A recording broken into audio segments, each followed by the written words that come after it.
We don't have anything better to do but get on good, law-abiding citizens? Huh? All right, thank you, sir. Thanks for your time. Thanks for your time.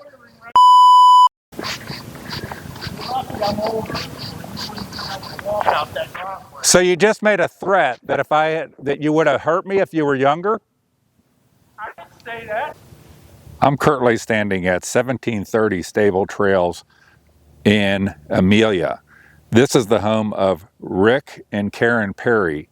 If that last name Perry sounds familiar, it is the brother of Batavia Township trustee Randy Perry. And this property here intersects potentially a couple of stories about people paying their fair property taxes first, and also second about our auditor's office and playing favorites where the connected get special treatment. So this is property is considered agricultural, CAUV.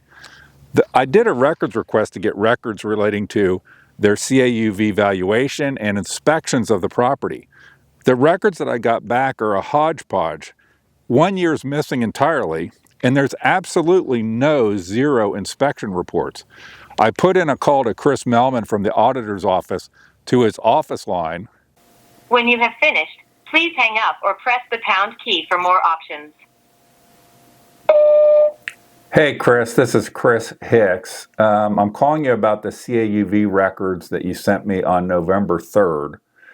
And I don't see within there, the address is 1730 Stable Trails, and there's no inspection reports in there. And one of the years of their submission seems to be missing, or at least anything they signed is missing.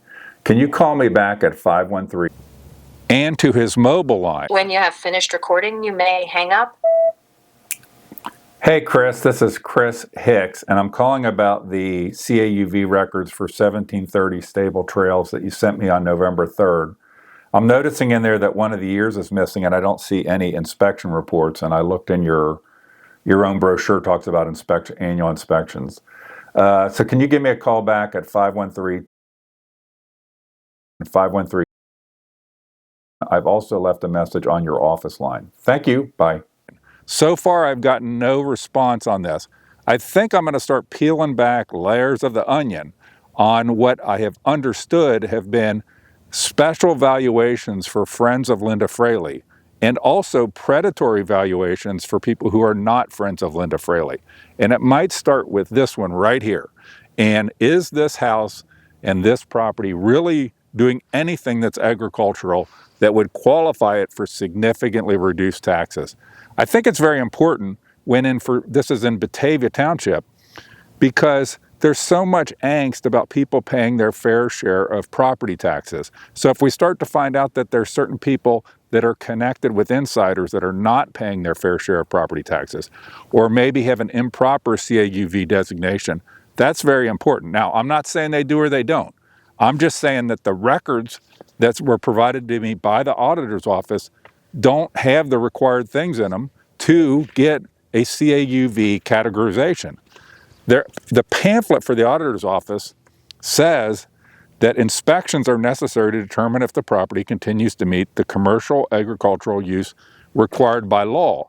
But in the records I received where I requested inspection reports, I got no inspection reports back. Hi there. Are you Rick? Yeah, why? Well, I want to ask you about this property because you have CAUV valuation on it that you're doing that would qualify for CAUV valuation. What's that? What do I do to qualify it for that? Correct. What do we do? The horses go right through there, then they go down through our woods, and then they come back out our woods. So we source the leisure, So that's I don't know the exact rules around it, but that's a qualification to get horses? No, that's just it. So just by you're We saying let other people. We had horses. We had two, but they use They walk through there. Well, they use the whole thing, on the other side of the pond. Between, they use that. Okay. And then, like I said, they go down through there, they go out back, because they got 22 acres here. Okay. But I'm not, but you're saying because other people's horses come on your property, that qualifies this as a CAUV? I don't know, I use it as pasture. So it's missing entirely, and there's no inspection reports. And there's supposed to be an annual inspection done by the auditor's office. They might come out and inspect, I don't know. Well, there's no report to that. They have to report. I don't know why there's a year missing, because 2023 is missing. well, Okay, so when I look at this, okay, I don't know whether that's a legit CAUV thing or not, but I don't either. I mean, it's. well, you should know. You're the one claiming. I Oh, think yeah, no. you're the one claiming you're doing agricultural, and therefore you have to pay a fraction of the property taxes of other people. It did qualify. They asked me, do you have pasture? I said, it's not pasture, but you got a field right there. You got all these woods that they use. Who uses? That barn and that barn. But they're not your horses. They're not now. And they never were. I didn't say that my horses use that. Well, the horses thing isn't on here, but but you're saying that's what you believe qualifies as a CAUV. I believe so, yes, and why sir. you pay a fraction tax. I don't think it's really a fraction. I think it is. From what I saw. From Last year they CAUV? raised it. Well, maybe They you're not raised it used to big paying time. regular taxes, so you don't know what other people are paying. Okay, you're talking to me. Here's my cards in there if you have any clarification on anything about this. But I'm looking into people that are associated with elected officials that seem to have favorable property tax situations going on, and you're one of them. I'm not an elected official. Your brother is. What's that do with me? Okay. Friends and family. I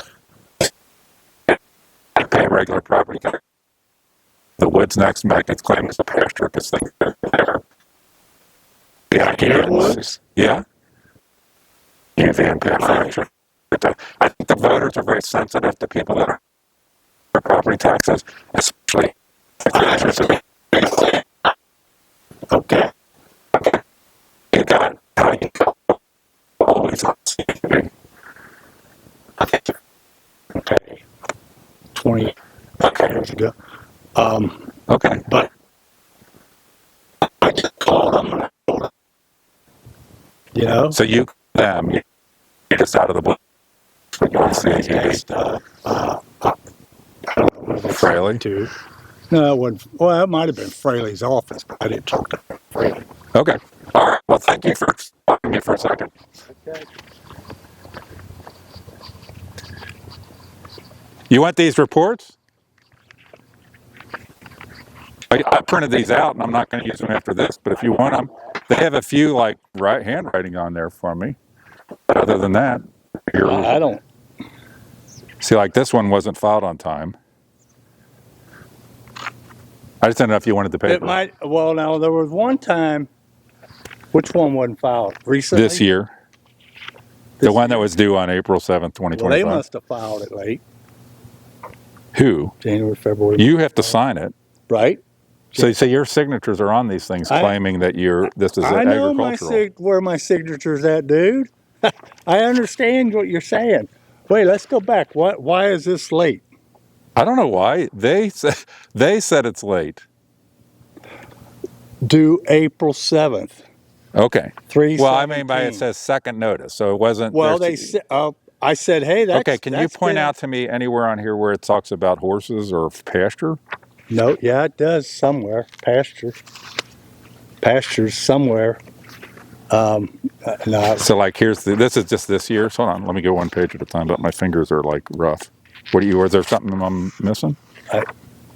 There's nothing on there about pasture on the front page. Hold on. Then there's 5 pages after that.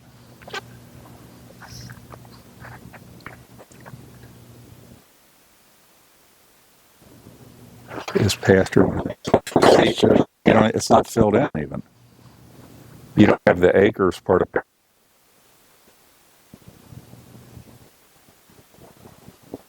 All these I filled up. I know, like in I call them every year to say, has anything changed? Or they ask me. I you say, signed no. this on March 17th. Oh, God, here, take that. All right. Had enough, man. All right. You signed it, and there's no statement as to pasture on there.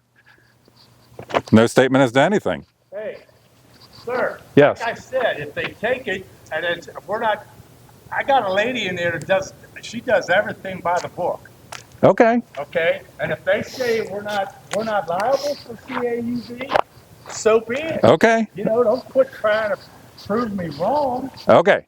You know, you come on my damn property and start to bullshit. Huh. You don't have anything better to do but get on good, law-abiding citizens? Huh? All right. Thank you, sir. Thanks for your time. Thanks for your time. And you know what, sir? You're welcome that we other taxpayers are subsidizing you. You ain't supposed to be parked there, sir. Call the cops on me. Hey, why don't you go pound the call? You're lucky I'm older. You wouldn't have to walk out that driveway. So you just made a threat that that you would have hurt me if you were younger? I didn't say that. You just said if you were younger, I wouldn't be able to walk out your driveway. Another aspect of this is that Linda Fraley is desperately trying to get a completely unqualified and inexperienced person to take over for her as the next auditor.